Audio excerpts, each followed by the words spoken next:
کوئی چیز کائنات کی ایسی ہے جو اللہ کی طرف سے نہ ہو؟ جب ہر چیز اللہ کی طرف سے ہے تو ساری کائنات اس سے وابستہ ہے، اس سے منسلک ہے اور اس کا تعلق موجود ہے۔ عاجزی وہ چیز ہے، یہ وہ خوبی ہے، یہ وہ کمال ہے جو پروردگار عالم میں نہیں ہے۔ اللہ مالک کل ہے، خالق کل ہے، رب کل ہے، الہ کل ہے، سب دینے والا ہے، سب چھیننے والا ہے، مگر اللہ ہرگز عاجز نہیں ہے۔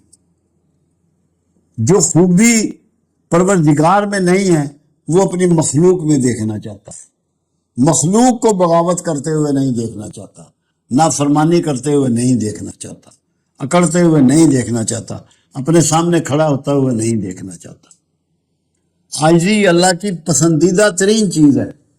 میں لوگوں کو جب لوگ صوفیزم کی بات کرتے ہیں تو دو باتیں سمجھاتا ہوں کہ اگر اللہ کا محبوب بننا چاہتے ہو تو عاجزی اختیار کرو، کیونکہ اللہ کو عاجزی بہت پسند ہے، بڑا لو کرتا ہے۔ عاجزی کیا ہے؟ جب آپ میں کبر کی کوئی رمز نہ رہے تو آپ عاجز بندے ہیں، عام بندے ہیں، عجز کرنے والے، ڈرنے والے،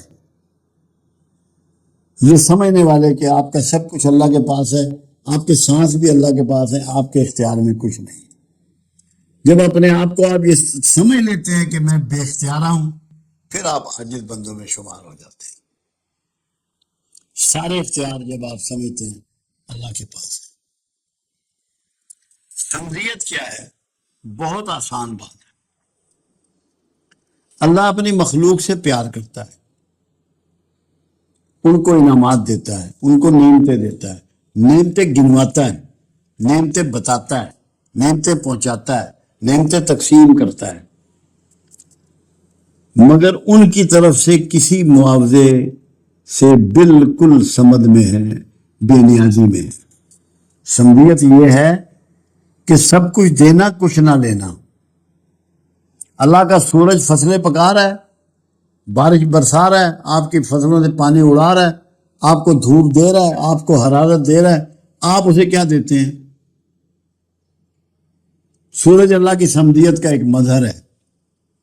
بارش برستی ہے، سب کے کھیتوں پہ برس رہی ہے، پانی دے رہی ہے، پینے کا، نہانے کا، کھیت سیراب کرنے کا، گھروں کو صاف پاک کرنے کا۔ آپ بارش کو کیا دیتے ہیں؟ تو بارش سمدیت کا ایک روپ ہے۔ سمدیت بنیادی طور پہ کیا چیز ہے کہ تمہارے لیے اللہ ہر چیز بہتر سے بہتر چاہتا ہے، مگر تم سے اس کے معاوضہ نہیں چاہتا۔ اگر جنت کی بات بھی ہے تو وہ بھی تمہارے لیے ہے، بخشش کی بات ہے وہ بھی تمہارے لیے ہے، آخرت میں انعامات کی بات ہے وہ بھی تمہارے لیے ہے، اللہ کے لیے تو کچھ نہیں ہے۔ جو اللہ آپ کی طرف سے کسی بھی نفع نقصان سے آزاد ہے، یہی سمدیت ہے۔ آپ اللہ کا نہ بگاڑ سکتے ہیں، نہ سنوار سکتے ہیں، نہ اسے بڑا کر سکتے ہیں، نہ اسے چھوٹا کر سکتے ہیں، نہ اسے امیر کر سکتے ہیں، نہ اسے غریب کر سکتے ہیں۔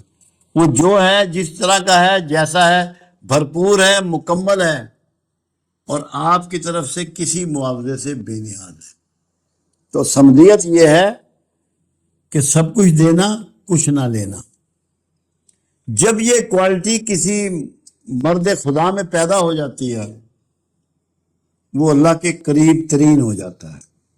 یہ وہ صفت ہے جو مخلوق کے لیے اپنانا تقریباً ناممکن کے قریب ہے۔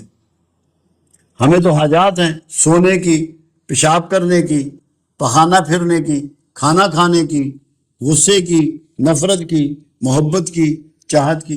ہماری تو بہت سی حاجات ہیں، ہم تو اولاد کی محبت میں مجبور ہیں۔ تو جو حاجات میں پھنسا ہوا ہے وہ سمجھ نہیں ہو سکتا، جو اس کی کوشش کرتا ہے وہ اللہ کے قریب ہو جاتا ہے، کیونکہ یہ اللہ کی وہ صفت ہے جو کسی مخلوق میں نہیں ہوتی۔ تو جو مخلوق اس صفت کو اپنے اندر پیدا کرنے کی کوشش کرتی ہے کہ دو کو دیتا ہے، لیتا نہیں، کچھ بھی نہیں لیتا، صرف دینے پہ کمر باندھ لی ہے، وہ سمدیت کی پریکٹس کے نزدیک ہو جاتا ہے۔ اب تیسری بات آپ نے کی ہے توحید۔ دو چیزیں ہوتی ہیں، ایک پرسنالٹی ہوتی ہے، ایک اتھارٹی ہوتی ہے. دونوں میں جب اللہ تنہا ہوتا ہے تو تب توحید مکمل ہوتی ہے. پرسنالٹی میں کوئی بیٹا نہیں اللہ کا، کوئی باپ نہیں اللہ کا، کوئی بہن نہیں اللہ کی، کوئی بیوی نہیں اللہ کی، کوئی اولاد نہیں اللہ کی. یہ پرسنالٹی ہے، اس کے نسب میں کوئی نہیں ہے، وہ اکیلا ہے، نہ اس کو کسی نے پیدا کیا اور نہ اس نے کسی کو اس طرح پیدا کیا نسب سے، جیسے ماں باپ کے بچے پیدا ہوتے ہیں. یہ توحید کا ایک پہلو ہے. دوسرا توحید کا پہلو ہے یہ، اس میں لوگوں نے جیسے عیسیٰ علیہ السلام کو لوگوں نے اللہ کا بیٹا کہہ دیا، توحید سے نکل گئے. دوسری توحید ہوتی ہے اتھارٹی. رب وہی ہے اور کوئی رب نہیں ہے. رب کہتے ہیں دینے والے کو، چھیننے والے کو، پالنے والے کو، پہنچانے والے کو. جب ہم اس میں کسی کو اتھارٹی میں شریک کرتے ہیں تو بھی توحید کو ڈیمیج کرتے ہیں، شرک میں مبتلا ہو جاتے ہیں. اس میں لوگ ہمارے ہاں بے شمار ایسے ہیں جنہوں نے بت تراش لیے کہ یہ بارش کرنے والا بت ہے، یہ اولاد دینے والا بت ہے، یہ کھیتوں میں فصل دینے والا بت ہے. تو وہ توحید ختم ہو گئی. سب اتھارٹی اللہ کو ساتھ ماننا کہ اللہ ہی دینے والا ہے، اللہ ہی چھیننے والا ہے، وہی رب ہے. وہ آپ سے اس کا ایگریمنٹ بھی یہی ہے، الستو بربکم، کہ تمہارا رب کون ہے؟ اس نے کہا قالوا بلا، تو ہے. سب نے ایگریمنٹ پہ سائن کر دیے، ساری روحوں نے. تو اس کو اتھارٹی ماننا اور کسی کو اتھارٹی تسلیم نہ کرنا، اس کی ذات میں کسی کو شریک نہ کرنا، یہ توحید کے دو بنیادی پہلو ہیں. اگر آپ اللہ کے علاوہ دوسروں سے مانگنا شروع کرتے ہیں آپ بغیر ارادے کے شرک میں داخل ہوتے ہیں.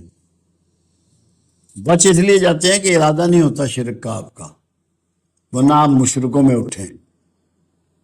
اللہ کے علاوہ کسی سے سوال کرنے کی حاجت، ضرورت نہیں ہے. توحید کا تقاضا ہے یہ. اس کو واحد، اکیلا حکمران، اکیلا مالک جانے. سورہ اخلاص اس کی اعلیٰ ترین مثال ہے. سورہ اخلاص کو پڑھیں. اس کو اخلاص کہا ہے اس لیے گیا کہ خالص توحید کا بیان ہے اس میں.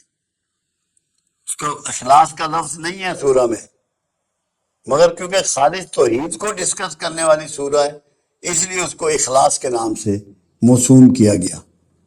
تو یہ توحید کو بھی آپ اچھی طرح سمجھ لیں. اتھارٹی اور پرسنالٹی دونوں میں کسی قسم کا شریک نہ پیدا کیا جائے، نہ بنایا جائے، نہ توقع رکھی جائے. اللہ افکار میرا حامی و ناصر.